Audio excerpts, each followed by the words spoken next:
श्री हरिवंश महाराज जी, आपके चरणों में कोटि कोटि प्रणाम। महाराज जी, आपकी कृपा से आपके बताए हुए मार्ग पर चलने की कोशिश कर रहा हूँ, लेकिन महाराज जी कोई भी संकल्प 15 से 20 दिन से ज्यादा उसका पालन नहीं कर पाता। उसका कारण है ब्रह्मचर्य की हीनता।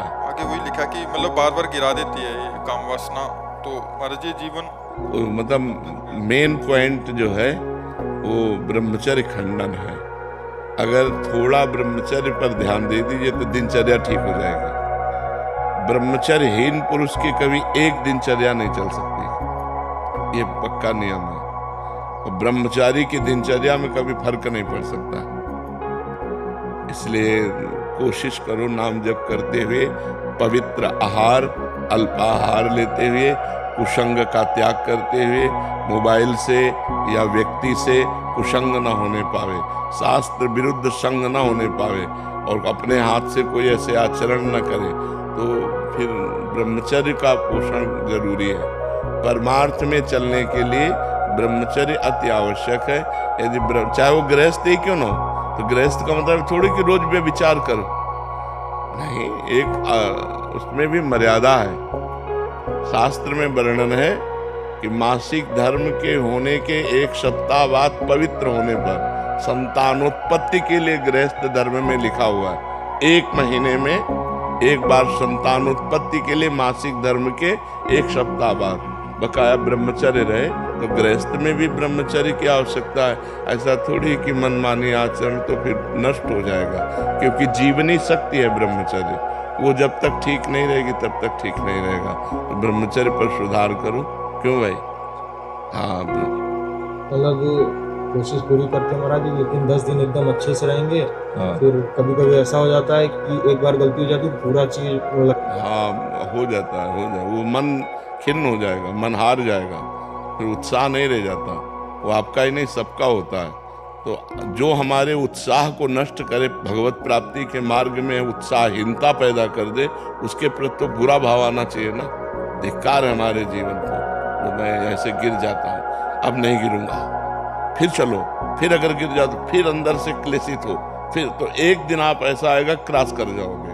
और अगर आप हार गए तो फिर परमार्थ से भ्रष्ट कर देगा।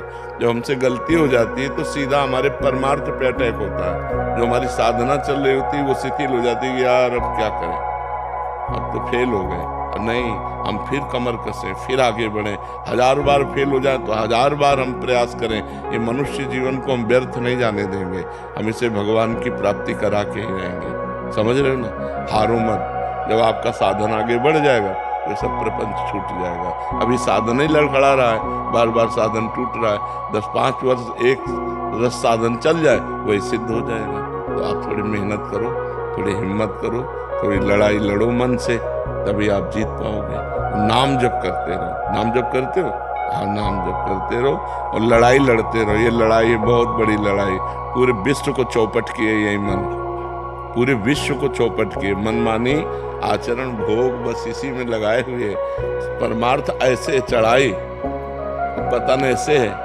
तो चाहे जैसे जल को छोड़ो तो नीचे की तरफ सद से चला जाएगा, लेकिन ऊपर की तरफ चढ़ाना है तो यंत्र की जरूरत पड़ेगी। ऐसे ही मन को छोड़ो, भोगों में चला जाएगा, लेकिन ऊपर चढ़ाना है तो नाम और मंत्र की जरूरत पड़ेगी। जितना नाम और मंत्र जप करोगे उतना ही मन ऊर्ध्वगामी होगा, और जितना आप छोड़ दोगे उतना ही अधोगामी हो जाएगा। इसलिए खूब नाम मंत्र जप करो, और शास्त्र के अनुसार जो निषेध है उसका संग मत करो।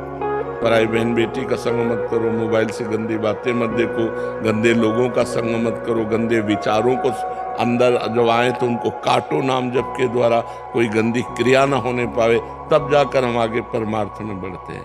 हाँ जी, नाम जप करते करते कब नाम छूट जाता है और कब गलत चीज में लग जाते हैं महाराज जी, इसका पता नहीं। हाँ, एकाग्रता भी समझ नहीं पाई ना, नहीं तो 1 सेकेंड की भी हरकत को पता चल जाता है मन की। जब आप एकाग्र होंगे ना, अंतर्मुख होंगे, तो 1 सेकेंड के हरकत मन गया।